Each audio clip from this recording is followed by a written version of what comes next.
দেরি করে আসছো? দেরি করে আসছো কেন? দেরি করে আসবে না, পড়তে আসতে টাইম মতো আসতে হবে, পাংচুয়াল হতে হবে।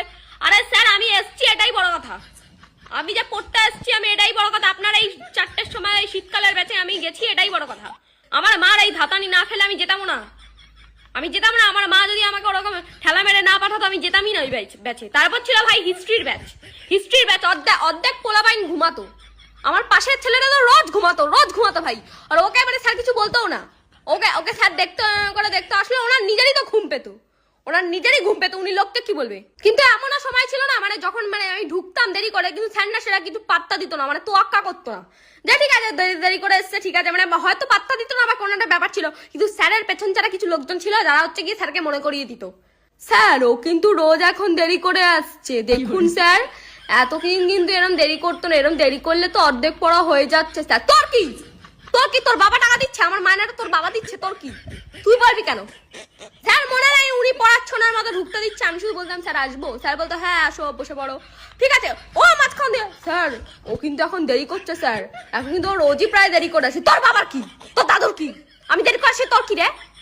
আমি দেরি করবো না, আমি তাড়াতাড়ি আসবো, সেটা আমার বাবা বুঝবে, আমি বুঝবো। তোর কি? তোর বাবা মায়না দেয়?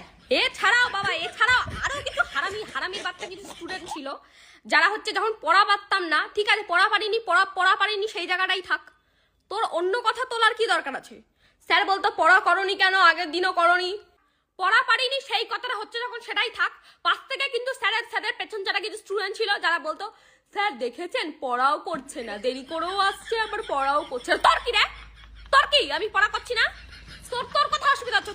তুই ভাই পড়া দে, তুই পড়া দে না, তুই তো সব পারিস, তুই তো স্যারের পেছন যাটা তুই তো সব জানিস, তুই পড়া দে। তো আমাকে নিয়ে তোরা তো মরণ কেন? তুই আমাকে নিয়ে মরছিস কেন? এর থেকেও বেশি পোতপাকা কিছু স্টুডেন্ট ছিল যারা হচ্ছে স্যারের উপরে যাওয়ার চেষ্টা করতো, স্যারের একদম গলা জড়িয়ে পারলে শুয়ে পড়ে এরকম ব্যাপার, ঠিক আছে। তারা বলতো স্যার আমার মনে হচ্ছে আপনি যেই কোশ্চেনটা দিয়েছেন পরীক্ষায় সেটা দিয়ে যদি এটা দিতেন একটু ঘুরিয়ে হতো বেটার হতো।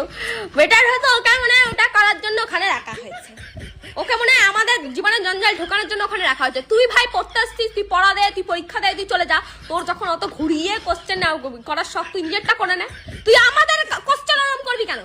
স্যারকে বলতো স্যার আমার মনে হচ্ছে কি আপনি স্যার এরকম না দিয়ে যদি একটু ঘুরিয়ে দিতেন, একটু ঘুরিয়ে মনে হচ্ছে মাথাটা ঘুরিয়ে না, মনে হচ্ছে মাথাটা ঘুরিয়ে ধাম করে মেরে দিই।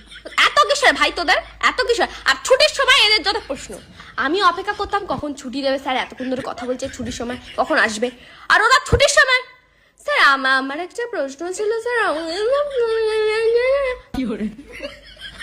এত প্রশ্ন কিসের? তোর প্রশ্ন ভাই তুই পরের দিন করতে পারবি না? তোর ছুটির সময়